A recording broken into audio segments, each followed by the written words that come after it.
Good evening, everybody. Welcome back to Gargoyles episode reviews. Today we're looking at City of Stone Part 3. New York City awakens after its night of stone sleep. Those people Demona killed will never awake again. Because I am assuming it was fatal, even though it's not really touched on here in the show. House Xanatos learns how to break the spell, then prepares to save the metropolis. Meanwhile, Macbeth ruminates on the betrayal that led to his bargain with Demona and the Weird Sisters. At last we learn how he and Demona are still alive after 1,000 years. Hint, 3 sisters identical except for hair. Color, had it a hand in it. We're on Ep 3 of 4. Did you miss the previous Ep?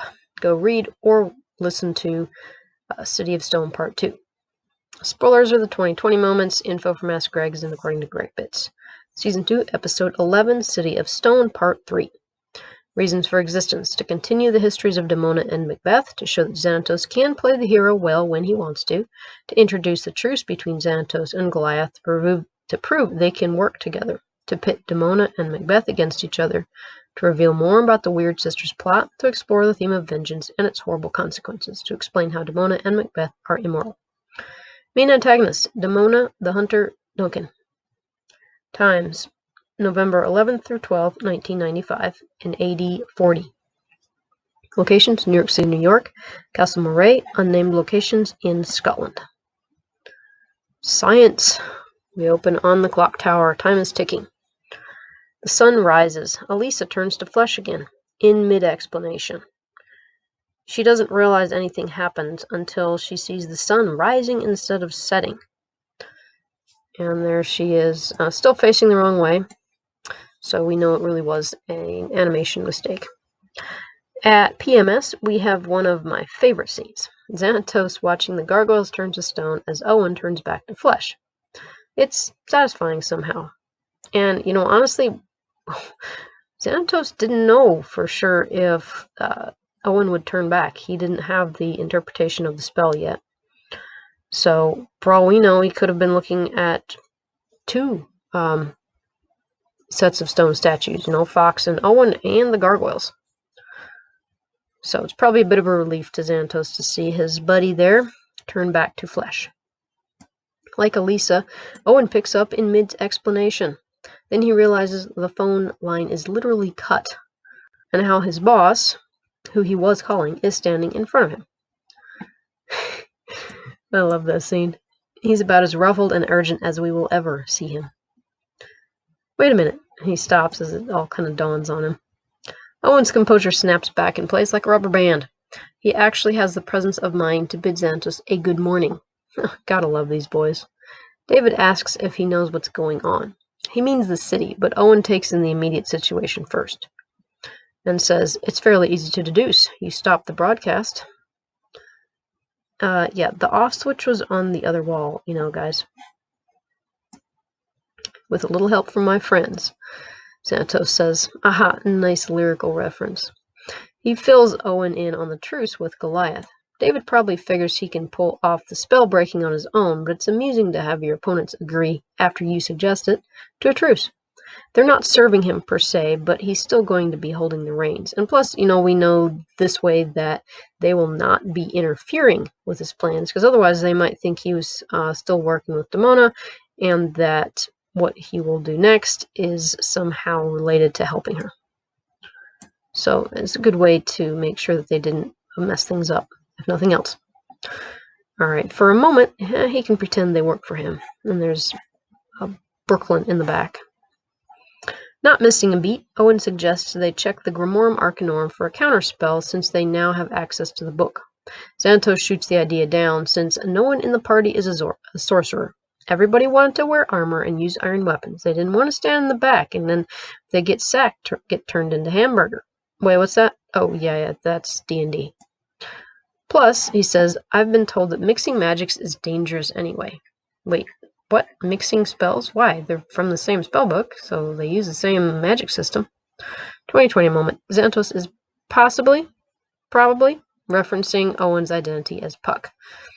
It's all a moot point though, because Part of the deal between him and the Fae was that Puck wouldn't use his Puck powers to help David. Maybe Xanatos was hoping Puck could fix things with his own special abilities as an accident or something that avoided breaking Oberon's law. You know, kind of like how he was asking him to do in Possession. Wiggle your nose, he said. Xanatos has respect for magic, and that is one of the things that sets him apart from other antagonists. While Demona toys with magic to a very dangerous level, and it does it with both human and Fey magic, and Macbeth studies it, David avoids it if he can. A notable exception was in Reawakening when reviving Coldstone, but he had some control over that with his technology. Another exception, this life extension plan. It's almost as if he finally let his guard down against magic. Then he got kicked in the teeth with Damona's spell. I'd be a little magic shy too. He'd rather stick to science. You can understand that. It's predictable. You won't wake up stone in the morning with science. Yet, I mean. Though you might wake up as an eel cat bat. Yep, repeatable, verifiable, measurable, that is science. Owen suggests they use science. Now you are talking David's language. He's got more tech than the U.S. government. Yeah, pretty much literally. Owen gives the spell's translation. Finally, here we have it. All who see this, all who hear this, turn to stone throughout the night until the skies burn. Heck yes, thinks Xanatos. We get to set stuff on fire. Grinning, he responds, then we'll just have to set the sky ablaze. Few things feel better than a good plan. There's Goliath behind him, and Xanatos is back in his element. In a moment that I absolutely love for its great character chemistry, Owen says, I suggest we hurry. There's only 12 hours until sunset. He doesn't ask what his boss is planning. Why bother? Xanatos has it under control. It's interesting that the spell's breaking will require Xanatos' monumental resources. Without them, the Gargs are stuck. Because I'm a geek, I googled how many hours of daylight they had. This isn't the solstice or even near one, so you don't have 12 hours actually. Okay, here's the search results. 6:39 a.m. is sunrise, Sunday, November 12th, 1995, Eastern.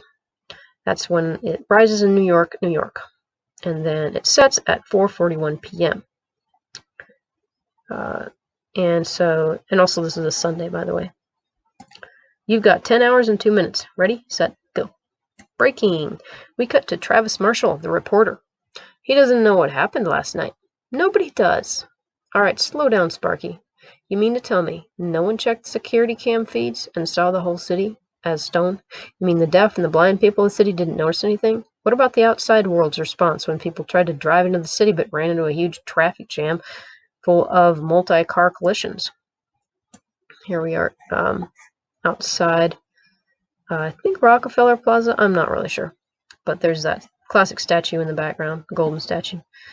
And there's Travis Marshall interviewing a chick in red. And she looks like the chick from the Diamond Exchange. Back in her brother's... No, in... Yeah, her brother's keeper. Yeah. Up runs a woman who says she knows. The city turned to stone. Travis is skeptical. Why didn't she turn? Oh, because she doesn't watch TV. So, she figured the TV broadcast turned the city to stone. Except she doesn't watch TV. So I imagine other people told her about it? Okay. And she didn't take pictures or anything? Well, of course, Travis disregards her.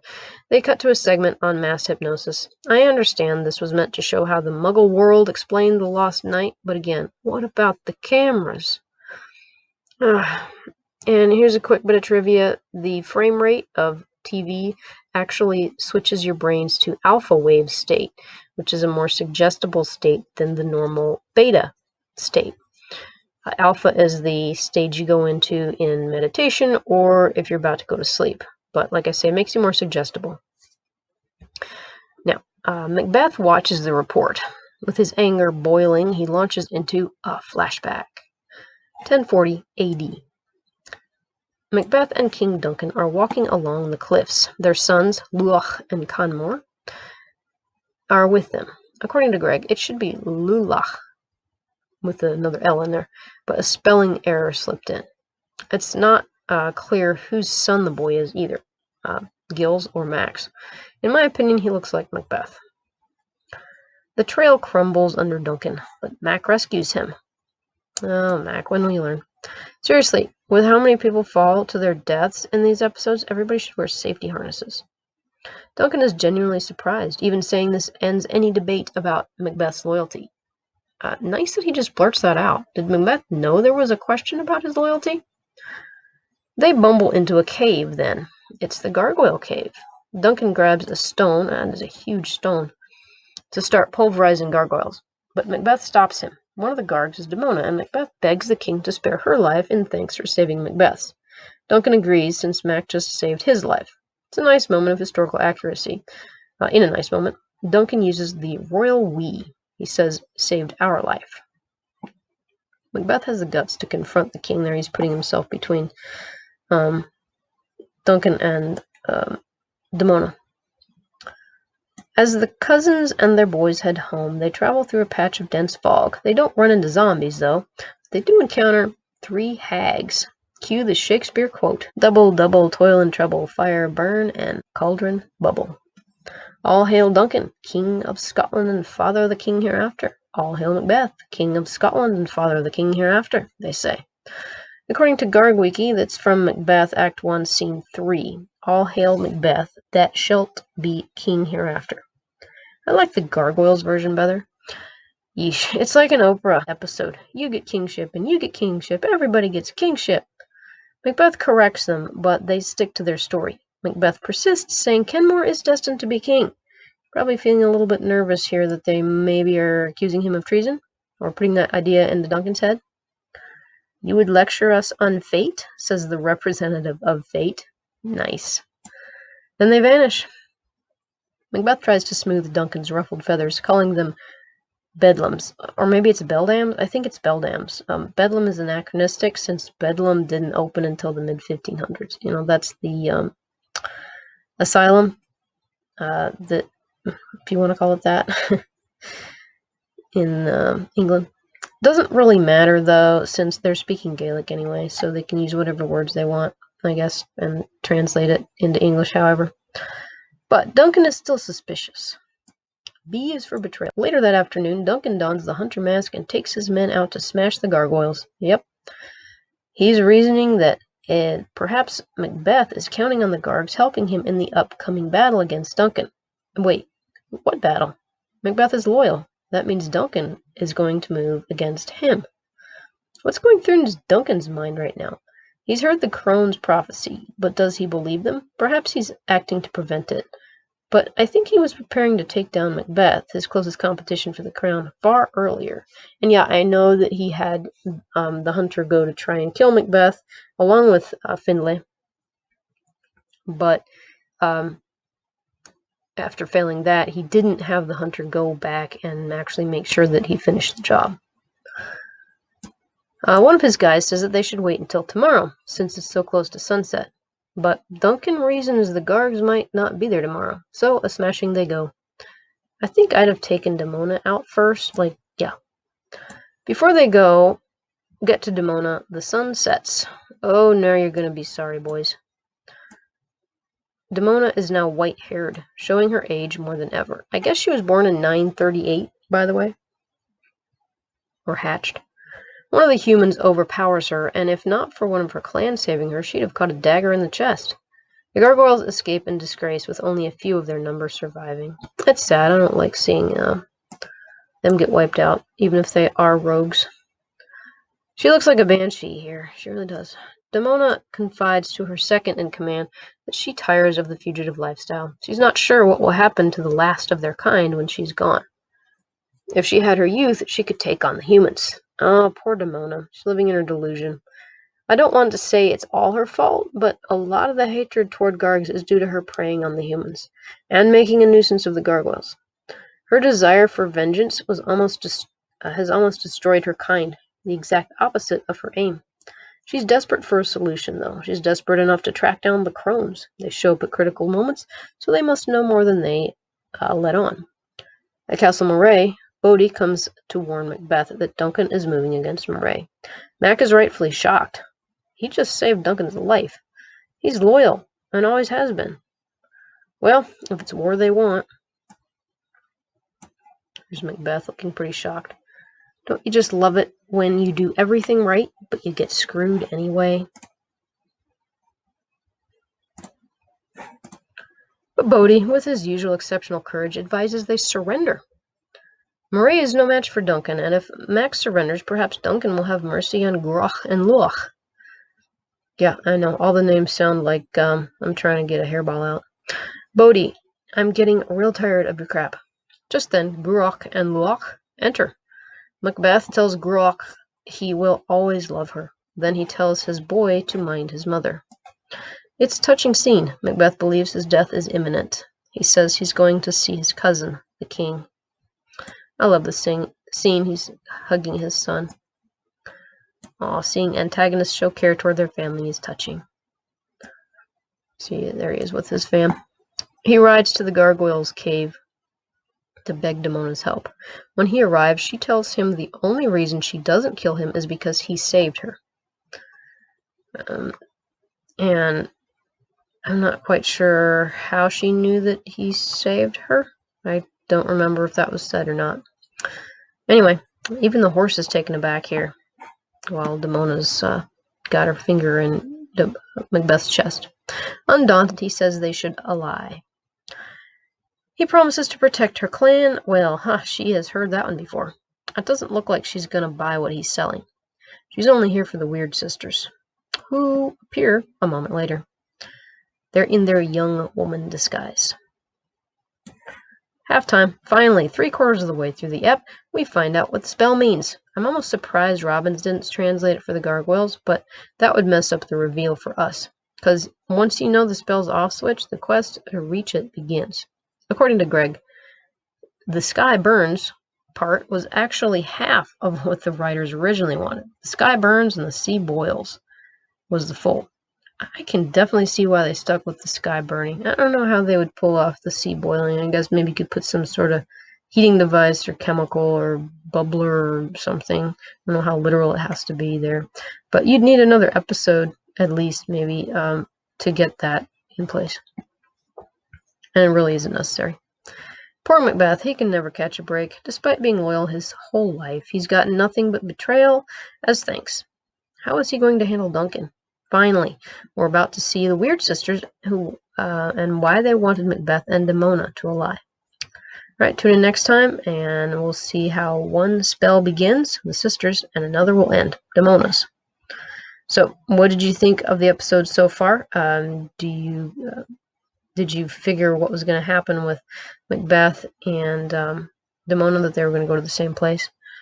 And did you like the translation of the spell? Like, did you think that would be a trigger? It's interesting that they do use the nature type of things a lot, like the sea boiling there, the clouds, the castle rising above the clouds, the fire in the skies. So anyway, you can leave a comment here or on the blog. You can like, share, subscribe, do all the things. Thank you so much for watching, and